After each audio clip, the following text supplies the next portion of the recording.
So this freaky thing happened with Jill Stein. She was being interviewed by PBS. That stands for Public Broadcasting System. But we all know that it's now run by corporations, okay? We all know. And that they don't really seem to be operating in the interest of the public anymore, the PBS. No, they're very corporate. They're very corporate friendly, and they're very friendly to the Republicans in Congress because they don't want them to cut their funding. So it's the worst of both worlds. They have corporate funders, and they have to worry about the Republicans in Congress funding them. So consequently, PBS's news value, the value of their news shows, is really plummeted. Bill Moyers was the last good thing on there. Is he back on? He keeps coming off and on, but maybe he's back on. Bill Moyers is the only thing. Anyway, they interviewed Jill Stein, and when she was giving an answer about she mentioned the TPP, and when she did that, they cut it out. And now I know they have to cut stuff for time and everything on PBS, but it was interesting what they cut out. This guy see this guy here? He actually caught it. His name is Matt Orfalia. I guess that's how you pronounce it. And he made this video where he showed the stuff they cut out. And he puts up on the screen, I'm going to show you the video of Jill Stein. And we're going to he puts up in red. So everything you see in red letters, that's the part PBS cut out. Okay? Okay, ready? So when they live streamed it, everybody saw everything. But then when they put it up online and on the show, they cut out this part, and let's check it out. Here we go. Except they cut out the most important parts. A huge portion of Jill's response to the last question was cut from PBS's TV broadcast and YouTube channel. Here's Jill's full response to Judy Garland's last question with everything that First of all, it is funny that he referred to her as Judy Garland. That is funny, right? Yeah. That's Judy Woodruff, right? Mm-hmm. Right. That's Judy Woodruff. Woodruff. It's I understand it's hard to say. Yeah. Woodruff. Judy Woodruff, star of the Wizard of Schnoz. I don't know. Judy Woodruff. That's a hard name to say, so I'm going to start calling her Judy Garland. There used to be Judy Roro. Well, he's a friend of Judy's. Or whatever that phrase Whatever is. that is. Bill's? Fred of Judy. So anyway, he called her Judy Woodruff. It's cut out, marked with red subtitles. You've made it clear you think both Hillary Clinton and Donald Trump would be terrible presidents for the country. So are you saying you think literally that Hillary Clinton is every bit as bad for the country as Donald Trump? I wouldn't say there are no differences, but the differences are not enough to save your job, because Hillary Clinton, and now her transition director, Ken Salazar, they're big proponents of the Trans-Pacific Partnership, which is basically NAFTA on steroids. And most observers believe that it will send our jobs overseas, as well as undermine American sovereignty by bringing in these international tribunals that get to pass judgment on our laws, on our public health protections, on our worker protections.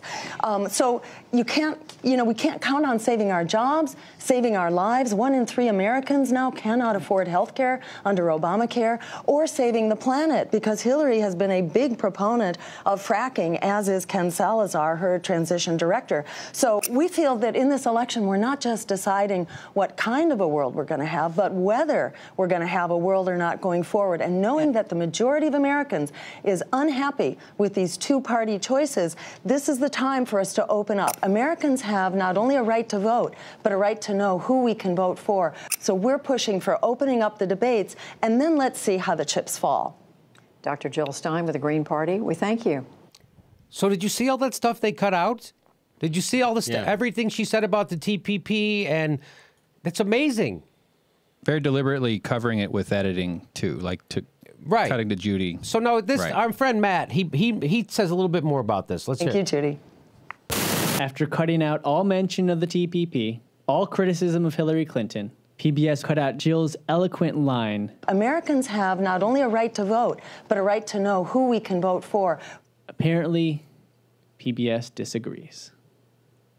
It's common for TV to be cut for time, but where and what they cut shows what the narrative is that they're trying to push. I'm glad PBS live streamed the full interview on Facebook, but Facebook videos do not show up in internet searches. So if anybody searched for the interview, they'd end up watching the censored version. So not only did PBS's TV and YouTube viewers not actually hear what Jill had to say, even worse, they were left with the impression that they actually did. Please complain about it on PBS's Facebook and Twitter. And I'd tell you to complain in a comment on PBS's YouTube channel also, but they have disabled comments on nearly all of their videos. I find it especially messed up that even though PBS is publicly funded, they don't allow comments, aka public discussion, on their YouTube videos. But I do, so please. All right, great job. Great work, Matt. I think that is highly suspicious, just like he does. PBS is, it's in the tank for corporations. We've reported on their BS before here. NPR says whatever the government wants them to say. They still don't even call torture. They called it enhanced interrogation. And as if there was a debate about it. You're supposed to be news people. You're not supposed to be stenographers for the government. But NPR is, and PBS often is also. And the government and all their corporate donors and all the Republicans they want the TPP. Well, NPR is enhanced yellow journalism, basically. And now, you're saying it's enhanced yellow journalism? Yeah, instead of just being yellow journalism being cowardly journalism? Yeah. Yes. Or, the original definition of yellow journalism. Which was what? Turn of last century. Made up or censored, run by a corporation. Right. And that's what so I think that Matt was onto something there. And again, that's weird. And that's unsettling. You know what else is unsettling is he put that video up on Facebook. Facebook took it down. His video started to go viral on Facebook, right? It got like 100,000 views. And they took it down. In fact, this is what he said. He said the Facebook video got more than 5,000 shares, not 100,000. The Facebook video got more than 5,000 shares and 100,000 views. So 100,000 views. And in less than 24 hours. And then all of a sudden, this afternoon, it disappeared. This is Matt talking. Matt, the guy who made that video. I received no notification from Facebook about it. Tons of people shared screenshots of their posts of my original Jill Stein censored by PBS NewsHour video with the new message at the top saying, it looks like the link you shared doesn't follow our community standards. If you think your post shouldn't have been removed, let us know by filling out this form.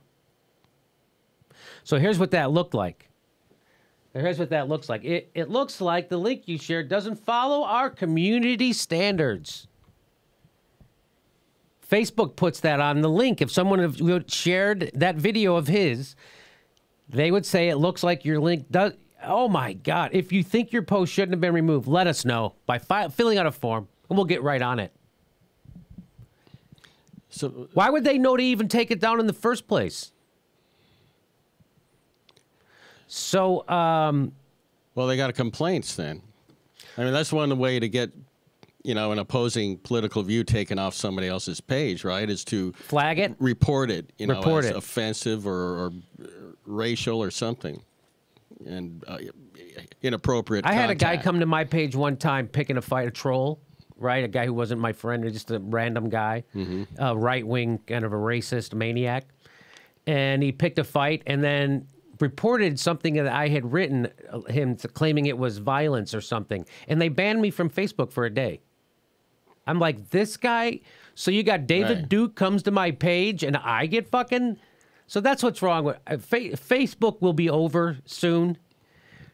Facebook will be over soon. This shit is horrible. This is... So he says the video has since been re-uploaded to other pages, including my own personal profile, separate from my page where it's still hidden. But Facebook really hindered the momentum the original post was generating by removing it. Yes, that does. Yes, it does. He says, and then he had an update. he updated this. This was from August 27th. Not everybody got the community standards notification, he says. That thing I just talked about, about what Facebook would say, the link you shared didn't meet our community. Not everybody got that one. Some people got this. Some people got one that said, the page you requested cannot be displayed right now. It may be temporarily unavailable. The link you clicked on may be broken or expired, or you may not have permission to view this page. And so then this guy who had he posts on this, this guy says, when Facebook selectively removes posts that don't align with their political agenda, this is what it looks like. This is what, and that's what it looks like. Your page cannot be displayed right now. It may be temporarily unavailable. The link you clicked on may have been broken or expired, or you may not have permission to view. That's what it looks like when Facebook selectively removes posts that don't align with their political agenda. This is, and this guy, J.D. LeBoy, says, whoever controls the media controls the minds. Another thing that pisses me off, AT&T, only 2 bars? I know, right? What the hell? What are we paying for? So he said, so then there's a group on Facebook called We Are the Media who independently verified this for Matt. And they say, we can verify the details of the story. We have had success uploading the original file that Facebook had previously blocked/still blocked in our video archive. Facebook created a time-sensitive ban on the Jill Stein video, which prevented users from successfully sharing or uploading the video throughout the entire network. What the F? So it scares me. We've talked about it. There's videos. We've done stories on this show about the lefty media being in bed with Hillary Clinton and the Democrats and power. So that's being and they're in bed with corporations. So now it's scary, the fascism that's coming through the Democrats, right? The supposed lefty media is now reflexively defending Hillary Clinton. And doing it, let's say disingenuously is the nicest way we could put it.